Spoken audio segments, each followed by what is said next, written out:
Iranian protesters broke into the British embassy in Tehran today. The looting, burning, and window breaking brought swift condemnations from the British, the United Nations, and President Obama. All of us, I think, are deeply disturbed by the crashing of the English embassy, the embassy of the United Kingdom in Iran. That kind of behavior is not acceptable, and I strongly urge the Iranian government to hold those who are responsible to task. One eyewitness at the embassy was CNN's Shirzad Bozorgmehr, who joins us now on the phone from Tehran. Take us to the scene of that embassy. Shirzad, what did you see? There were 1,000 students who overpowered the police, and about 10 or 12 of them got into the embassy, setting the flag on fire and replacing it with an Iranian flag, which is the Iranian flag instead.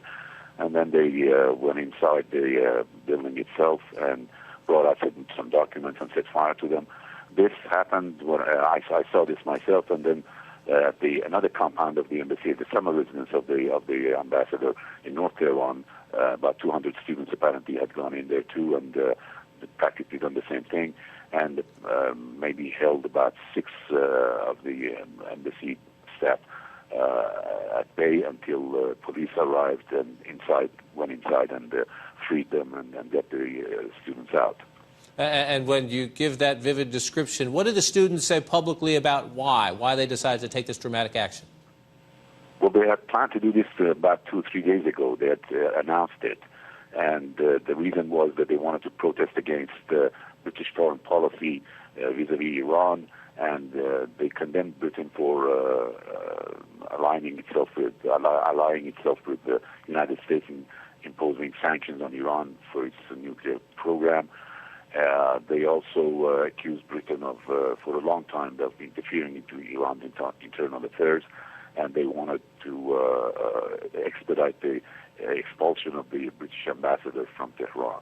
And you heard President Obama there, other international agencies have condemned this and called on the Iranian government to hold those accountable, hold those responsible accountable. Any evidence the Iranian government would do such a thing, or is the regime actually happy this played out?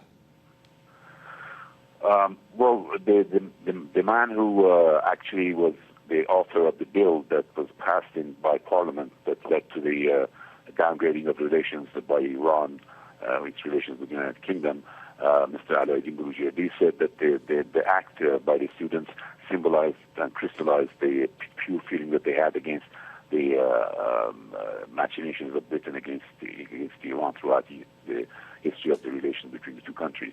But at the same time, it said that rules and regulations, international rules and regulations, would be observed. And the Foreign Ministry issued a statement very strongly condemning the action of the students and breaking the international law, and said that it would pursue the matter and get the culprits to answer for their actions. And at the same time, when the students were leaving the northern compound of the British Embassy, about 10 or 12 of them were arrested by police, and it remains to be seen what they do with them.